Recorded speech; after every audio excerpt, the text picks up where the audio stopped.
My name is Eleanor Chambers. You can verify that in 30 seconds. Federal judge, right? And I'm the Pope. You people always got a story. Empty your pockets now or I'm taking you in for obstruction. No ground. I said empty your pocket! The wine aisle was calm and nearly silent that Wednesday evening. Soft jazz music floated gently from the speakers inside Harrington's Fine Foods, an upscale grocery store located in the wealthy suburb of Millbrook Heights. The shelves were filled with wine bottles that cost more than some families spend on groceries in an entire week. Only a few shoppers were in the store that night, mostly professionals stopping by after work, slowly browsing organic fruits, imported cheeses, and specialty items. Judge Eleanor Chambers was one of those shoppers. She pushed her cart slowly down the aisle, carefully reading wine labels with the same focus she applied to everything else in her life. At 58 years old, she had served 22 years as a federal judge. During that time, she had overseen major civil rights cases, sentenced corrupt politicians who believed they were untouchable, and built a reputation as one of the most respected judges in the Eastern District. But none of that mattered tonight. This evening, she was simply a tired woman wearing a beige cardigan and comfortable slacks after a long day in court. All she wanted was a good bottle of wine and a few ingredients for dinner. Her rating glasses rested low on her nose as she studied a bottle of Bordeaux. She had no idea that her quiet night was about to turn into a nightmare, recorded in clear detail by 6 security cameras placed throughout the store. What would happen in the next 23 minutes would later be shown on every major news channel in the country, watched more than 47 million times online, and eventually expose and destroy an entire police department's culture of protecting its own. At exactly 7:43 p.m., Sergeant Dale Vickers, 44, walked through the automatic doors of Harrington's Fine Foods. He was responding to a call from dispatch about a suspicious person, reported by an anonymous caller. Vickers had been on the police force for 18 years. His supervisors described his record as solid community policing. But his sealed personnel file told a very different story. Over 15 years, there had been 31 complaints filed against him. These included accusations of excessive force, racial profiling, and intimidation of minorities in public places. Every complaint had been reviewed by Internal Affairs and dismissed as misunderstandings or unproven claims. Over nearly 2 decades, Vickers had learned an important lesson. As long as he said he was responding to a concern, he could act however he wanted without consequences. His partner that evening was Officer Neil Grady, 29, who had 5 years on the job. Grady was known throughout the department for one thing above all else: he never questioned Vickers. He followed orders, supported his reports, and had learned that staying silent was the fastest way to move up in a department that valued loyalty more than accountability. As Vickers entered the store, his eyes scanned the area carefully. He passed white customers near the entrance. He walked past an elderly white couple studying produce. He moved by a white businessman talking on his phone near the deli. Then his attention stopped. At the wine aisle, he noticed the only black customer in the entire store. Later, Vickers would claim that something about her didn't fit the neighborhood. He couldn't explain exactly what he meant. He couldn't point to any behavior that looked suspicious, but even without a reason, his hand moved toward his duty belt as he walked straight toward Judge Eleanor Chambers. She was still focused on the Bordeaux label, completely unaware that the next few minutes would change both of their lives forever. Vickers stopped about 3 feet behind her, close enough that she felt his presence before she turned around. His voice cut through the soft jazz music. It wasn't a question. It sounded like an accusation. He demanded to know what she was doing there, why she was in this store in this neighborhood at that time of night.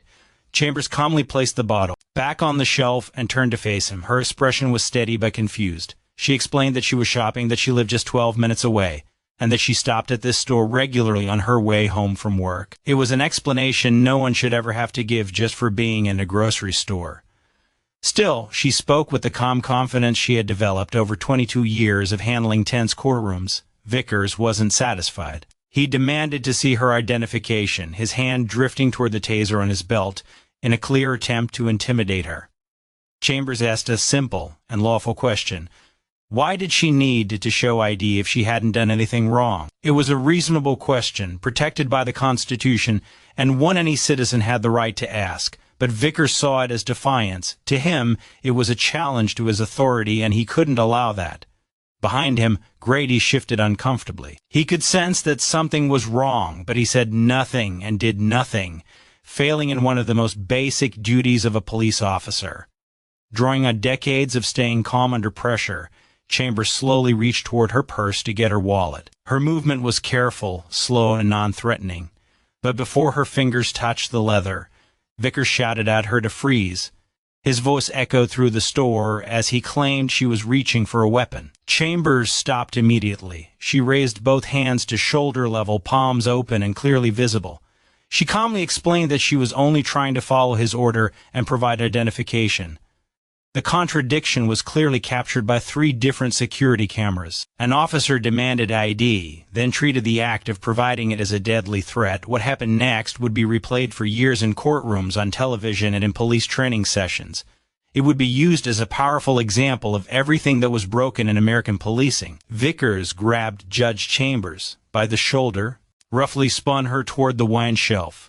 He ordered her to place her hands flat against the wood. The sudden force caused several bottles to fall, smashing onto the floor. Glass shattered, and red wine spilled across the tiles, spreading like blood.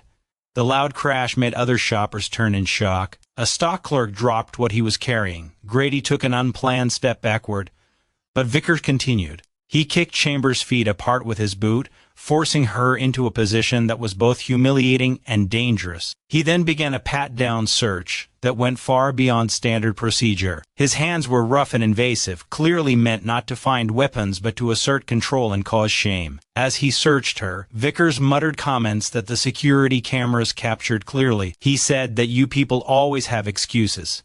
He told her she had chosen the wrong neighborhood to cause trouble. He claimed he could always tell when someone didn't belong. Chambers stayed silent through the entire assault. Even as her body endured the violation, her legal mind was working, carefully noting every word, every action, and every civil rights violation taking place. When the search ended and nothing was found, because there was nothing to find, Chambers finally spoke. Her voice was clear, steady, and loud enough for every microphone nearby to record. She stated that she did not consent to the search, that she was complying only because she feared violence, and that she was a federal judge for the United States District Court.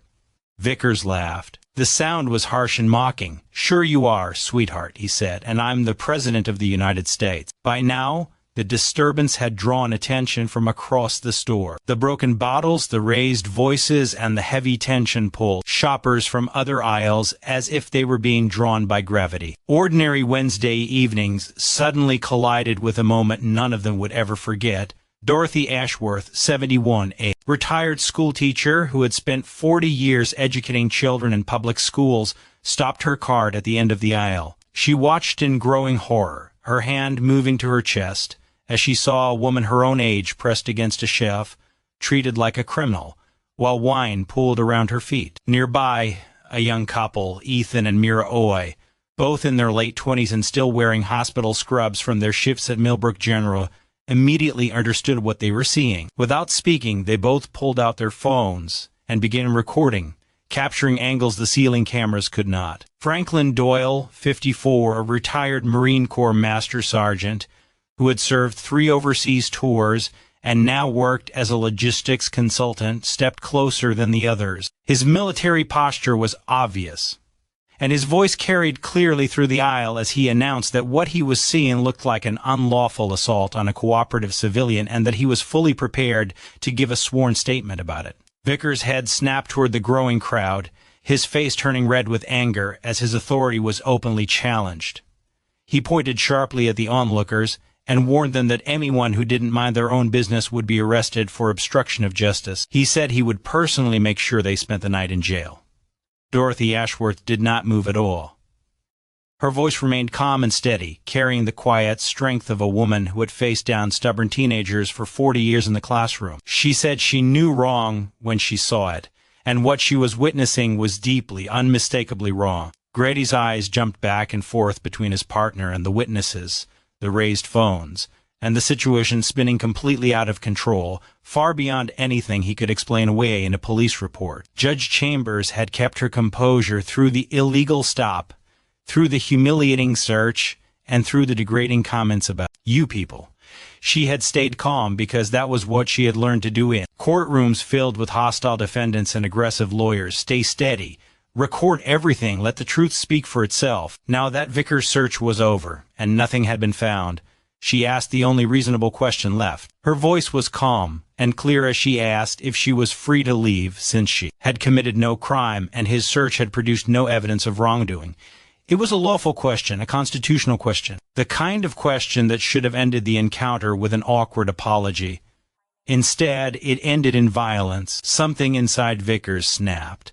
Maybe it was the public challenge to his authority. Maybe it was the witnesses holding up their phones. Or maybe it was the simple fact that this black woman had not backed down the way he expected. His hand shot out and grabbed her arm, twisting it violently behind her back. Before Chambers could even cry out, he shoved her forward, slamming her face into the wine shelf with enough force to send another wave of bottles crashing to the floor. Her reading glasses flew off her face and shattered on the tile. But worse than the broken glasses was the sharp, sickening crack as her forehead hit the metal edge of the shelf. The skin split open instantly, and blood began pouring down her face. Chambers did not resist. She did not raise her hands or struggle. Her body went limp, a survival response that every black person in America understands. The knowledge that resistance, even in self-defense, can be used as an excuse for even worse violence. Vickers forced her to the ground, driving his knee hard to the middle of her back. Blood spread across the white tile floor, mixing with spilled wine in a dark pool that shoppers would later say looked like a crime scene. Because it was one. Mira Oe screamed, the sound cutting through the store. Franklin Doyle shouted that this was assault and that he was calling 911 to report a police officer attacking an unarmed woman. Vickers, breathing hard, his knee still pressed into the bleeding judge's back, yelled at Grady to control the crowd, to push people back, to stop them from recording. Grady stood frozen, unable or unwilling to act. His failure to intervene was captured by 6 security cameras and 4 different phones. The handcuffs snapped around Judge Chambers' wrists with deliberate cruelty. Vickers tightened them far more than necessary. The metal dug into skin already raw from having her arms twisted behind her back. The pain was sharp and immediate, adding to the pounding agony from her split forehead. Blood continued to run down her face, dripping from her chin onto her beige cardigan, staining the fabric in dark red patterns that will later be photographed as evidence. Vickers yanked her to her feet without any care for her injuries. He showed no concern as she swayed, her vision blurring from the head wound. Then he announced to the crowd, his voice filled with the confidence of a man who had never faced consequences, that she was under arrest for resisting arrest, disorderly conduct, and assaulting a police officer. Every word was a lie. The security cameras showed a woman who never raised her voice, never lifted a hand, and never made a single move that could be called resistance. But Vickers had learned over 18 years that charges didn't need to be true. They only needed to exist on paper long enough to justify what he had done. Despite the blood in her eyes and the handcuffs cutting off circulation, Chambers summoned the same voice she used to quiet unruly courtrooms. Clear, controlled, unshakable. She stated her full name and title for every camera and phone still recording. She was Judge Eleanor Chambers of the United States District Court for the Eastern District, and he was making a catastrophic mistake. For a single second, caught clearly on Ethan Oe's phone, Vickers froze. Something crossed his face, a brief flicker of doubt, maybe even fear, as the weight of her words began to sink in. Then the moment passed. He doubled down, desperate and aggressive, like a man who had gone too far to turn back. He said he didn't care if she was the Queen of England, that she was going to jail, and shoved her toward the store's exit. Her blood left a visible trail across the polished floor behind them. Raymond Castanos had managed Harrington's Fine Foods for 19 years. He had started as a stock clerk and worked his way up to running one of the most profitable stores in the chain. He knew every employee by name, recognized most regular customers, and had built a reputation for making his store a place where people felt safe and welcome. He was in the back office reviewing inventory reports when a shaken clerk rushed in, saying there was a situation in the wine aisle, that a police officer was hurting someone, and that there was blood everywhere. Castanos moved faster than he had in years. He ran through the stock room and onto the sales floor, where the scene stopped him cold. A woman in handcuffs stood bleeding heavily from a head wound that clearly needed immediate medical care. Broken glass and spilled wine covered the floor of his premium wine section. Customers stood frozen with phones raised, their faces filled with shock and horror. Two police officers were pushing toward the exit with the urgency of men fleeing a crime scene, not handling a lawful arrest. Castaneau stepped directly in front of the automatic doors, blocking the only exit. His large frame filled the space completely. His voice carried firm authority as he demanded to know what was happening, why a customer was bleeding, and what possible justification existed for this situation.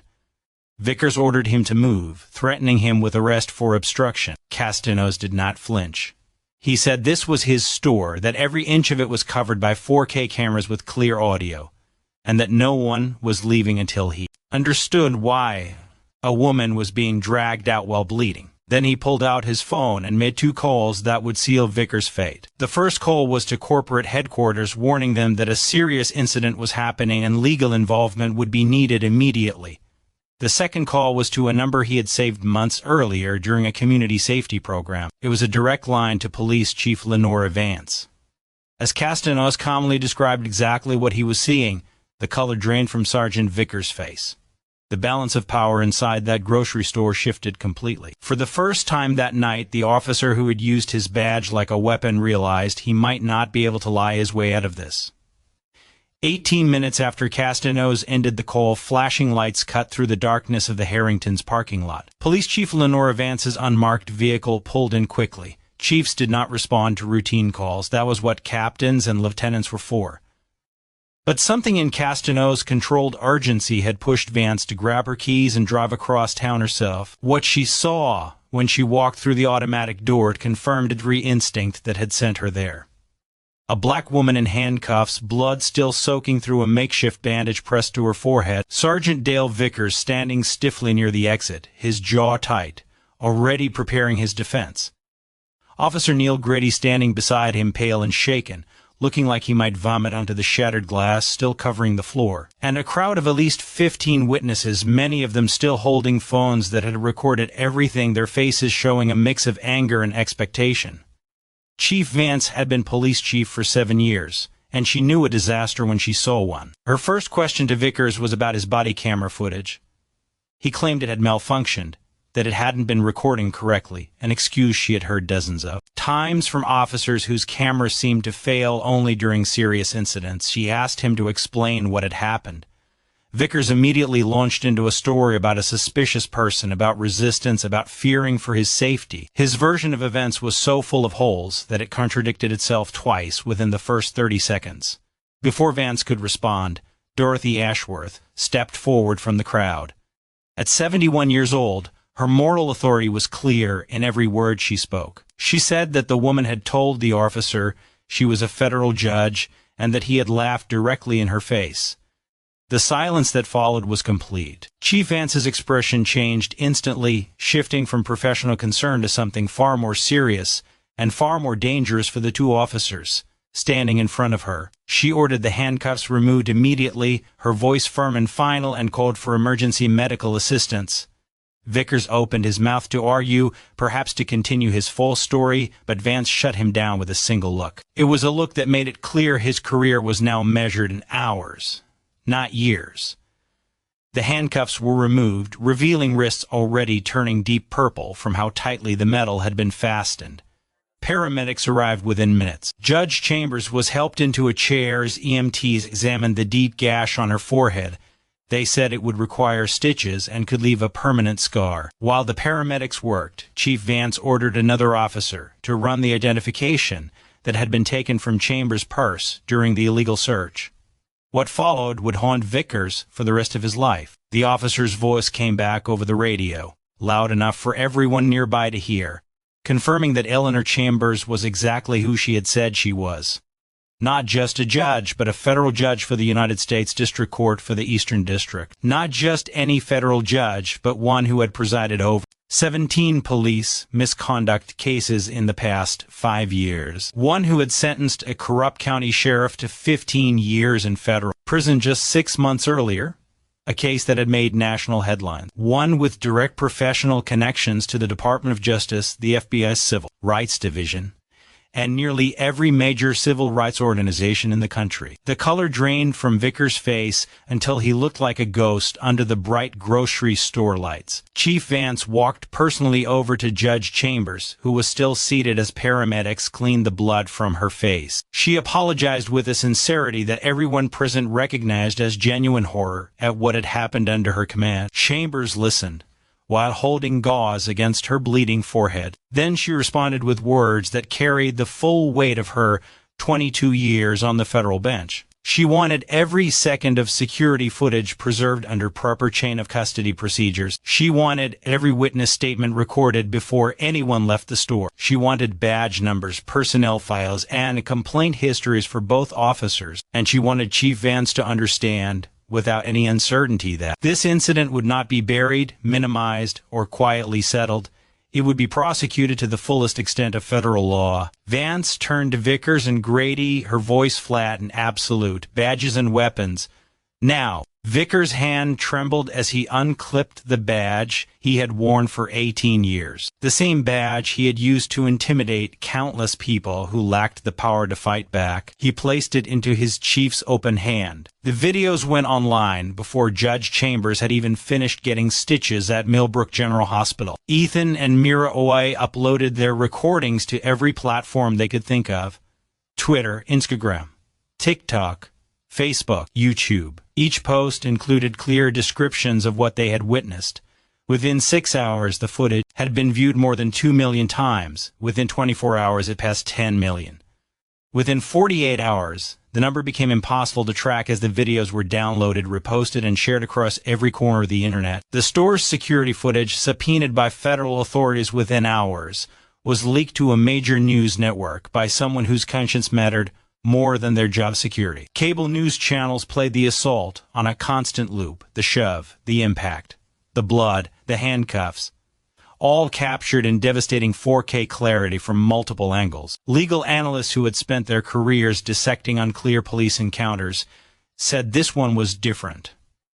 One former federal prosecutor stated on national television that this was one of the most clear-cut cases of police brutality and racial profiling ever recorded. There was no reasonable alternative explanation. A still image of Judge Chambers' bloodied face, captured as Vickers dragged her to her feet, became a symbol almost overnight. It was shared millions of times with captions about justice, racism, and the reality of being black in America, no matter how accomplished or respected someone might be. Civil rights leaders held press conferences on courthouse steps across the nation. The governor released a statement calling the incident deeply disturbing and demanding a full investigation. The White House press secretary was questioned during a daily briefing and confirmed that the president was closely monitoring the situation. But the most damaging blow to the Millbrook Police Department came from what investigative journalists uncovered about Sergeant Dale Vickers himself.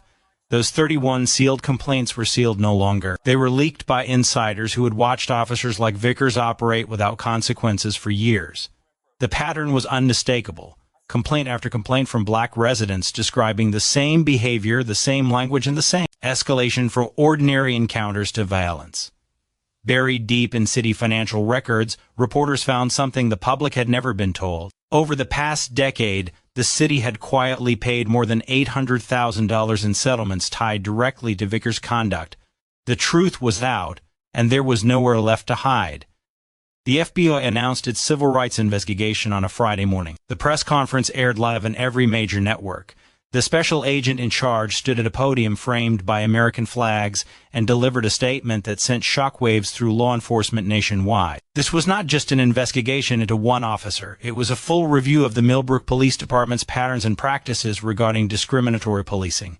Within hours, the Department of Justice followed with its own announcement. The Civil Rights Division would conduct a parallel investigation into how 31 complaints against a single officer had been dismissed over 18 years. By Monday morning, FBI agents arrested Sergeant Dale Vickers at his home. He was led out in handcuffs as news helicopters hovered overhead, cameras capturing every moment. The charges included federal assault under color of law, deprivation of civil rights, filing false official reports, and obstruction of justice related to his claimed body camera malfunction. Forensic analysis later revealed the camera had been manually disabled 30 seconds before he approached Judge Chambers. Officer Neil Grady was arrested the same day. He was charged as an accessory for his deliberate failure to intervene during an assault he had both the duty and opportunity to stop. The state attorney general convened a grand jury to consider additional state charges, promising a complete and thorough review. But it was Judge Eleanor Chambers' televised statement that defined the moment for millions of Americans. She sat in her living room, 14 stitches visible across her forehead, deep purple bruises wrapping her wrists. She looked directly into the camera with the same calm strength she had shown throughout her ordeal. She said that if this could happen to her, a federal judge with 22 years on the bench and direct access to the highest levels of power in the justice system, then Americans needed to imagine what happened every single day to those without her resources, without her status, without her public platform, and without her ability to fight back. Her voice carried the weight of every victim whose case never went viral, whose assault was never recorded, whose complaint was dismissed and buried. This case, she said, was for them. The federal trial of Dale Vickers began on a gray Monday morning, 4 months after the incident at Harrington's Fine Foods. From the moment the prosecution began presenting its evidence, everyone in the courtroom understood how it would end. The security footage was played in full on large screens positioned so the jury could see every frame, the approach, the demands, the search, the slurs, the violence, the blood. The audio was even more damning than the video. Vickers' voice rang out with painful clarity as he said, "You people," as he told Judge Chambers she had chosen the wrong neighborhood, as he laughed when she identified herself as a federal judge. Witnesses took the stand one by one. Their stories never wavered under cross-examination because they were simply describing what the cameras had already proven. Dorothy Ashworth testified with calm but powerful conviction, describing how she watched a woman her own age brutalized for the simple act of buying wine. Franklin Doyle, his military posture lending weight to every word, testified that in over 30 years of service he had never seen such a clear abuse of authority. Medical experts presented images of Judge Chambers' injuries: a fractured orbital bone that required surgery, a severe concussion with long-term effects, permanent scarring on her forehead that no cosmetic treatment could ever fully erase. Use of force experts, including a former police chief and an FBI training instructor, testified that Vickers' actions were not just excessive but criminal. Nothing in his training or experience justified even a single moment of what he did to a compliant, unarmed woman. The defense tried desperately to build a story of fear, claiming Vickers believed his safety was at risk, but the footage destroyed every argument before it could take hold. The jury saw a 58-year-old woman in a cardigan pushing a shopping cart with a bottle of wine, who never raised her voice or her hands, even as she was beaten and left bleeding. The jury deliberated for just over 3 hours, guilty on all counts. The judge, a colleague of Chambers who had recused himself from the civil case but presided over the criminal trial, sentenced Vickers to 12 years in federal prison, the maximum allowed. Officer Neil Grady, who stood silent while a woman was assaulted, who followed unlawful orders without question, and who failed in his most basic duty to protect, received 3 years for his role. As Vickers was led out of the courtroom in handcuffs, he passed within a few feet of Judge Chambers, who sat in the gallery with the same calm presence she had shown throughout the ordeal. He did not look at her. He could not. The civil lawsuit was resolved 6 weeks later, but the word settled did not truly describe what Judge Eleanor Chambers had accomplished. The amount, $14.5 million, became the largest police misconduct settlement in the state's history.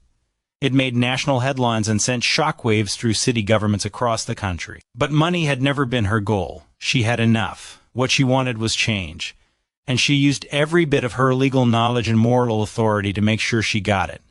The consent decree attached to the settlement was historic in scope and enforcement. 6 officers with complaint histories matching Vickers' pattern were fired immediately. Their sealed records were opened, and their victims were notified. The department was required to adopt body cameras with no officer-controlled shutoff. The cameras would activate automatically during all civilian encounters and could only be disabled by supervisors reviewing footage in real time. An independent civilian oversight board was created with full subpoena power, the ability to force testimony, an authority to recommend termination and criminal charges. All misconduct complaints would be made public within 30 days, ending forever the practice of burying allegations in sealed files. And in a provision Chambers personally demanded, the Police Training Academy was renamed the Eleanor Chambers Center for Constitutional Policing, a permanent reminder of what happens when officers forget who they serve. Police Chief Lenora Vance, who had arrived at Harrington's that night and immediately recognized the disaster unfolding under her leadership, resigned 3 days after the settlement was announced. She accepted responsibility for the failures that had allowed Vickers to operate without consequences for 18 years. 4 city council members faced recall elections. 2 resigned before votes could be held. In the weeks that followed, 3 more victims of Dale Vickers came forward with stories that had never been told. A young black man beaten during a traffic stop in 2019. A black teenager detained and humiliated outside his own home in 2021. A black nurse illegally searched outside her workplace in 2022. Each received a settlement. Each received an apology. The system that had protected Dale Vickers for nearly 2 decades was dismantled piece by piece, and Judge Eleanor Chambers watched every step with the same careful attention she brought to every case. 1 year to the day after a simple trip to buy wine became a national symbol of racial injustice, Judge Eleanor Chambers walked back into her courtroom. The gallery was full of colleagues, supporters, and reporters who had followed her story from that blood-stained grocery store floor to this moment. She looked different now. A thin scar ran along her forehead, faded but impossible to miss. Her clerks had suggested makeup. They had offered referrals to top cosmetic specialists. Chambers refused. The scar stayed. A reminder that justice was not an idea, but something worth bleeding for. In the months that followed, she launched the Chambers Justice Initiative, providing free legal representation to victims of police misconduct who could not afford to fight alone. She spoke at law schools, police academies, and congressional hearings. When reporters asked how she felt about Dale Vickers now serving year 2 of his 12-year sentence, her answer never changed. She said she did not think about him. She thought about the next person he would have hurt if those cameras had not been rolling.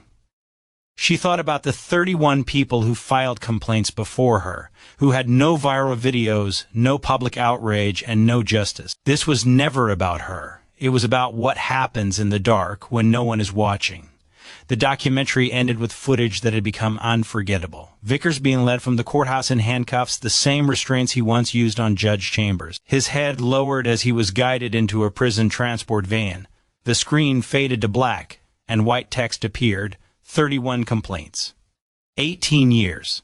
1 moment of truth. A final reminder that the system had been given 31 chances to stop him, and it took a federal judge bleeding on a grocery store floor before anyone finally did. Now, watching footage like this can really stay with you. Some clips linger in your mind, especially late at night when you're trying to fall asleep. And speaking of sleep, if you've ever found yourself wide awake at 2 or 3 in the morning, your thoughts racing and your body exhausted, you know how frustrating that feels. You're tired, but your brain won't shut off. And the worst part is, the less you sleep, the worse everything becomes. Your energy drops, your mood suffers. Even simple tasks feel harder than they should. I dealt with that for years. I tried melatonin, white noise, warm milk. Nothing worked long term. Then I found something called the 30-Day Uninterrupted Sleep Reset. It's a science-based program, no pills, no medication. It retrains your brain to sleep through the night, 7 to 8 hours, uninterrupted. Over 30 days, it rewires your sleep system, and once you finish, the results stick. There's even a maintenance plan so you don't slide back. If you've tried everything and nothing has worked, this is different. Check the link in the description. Seriously, give it a try, and I'll see you in the next one.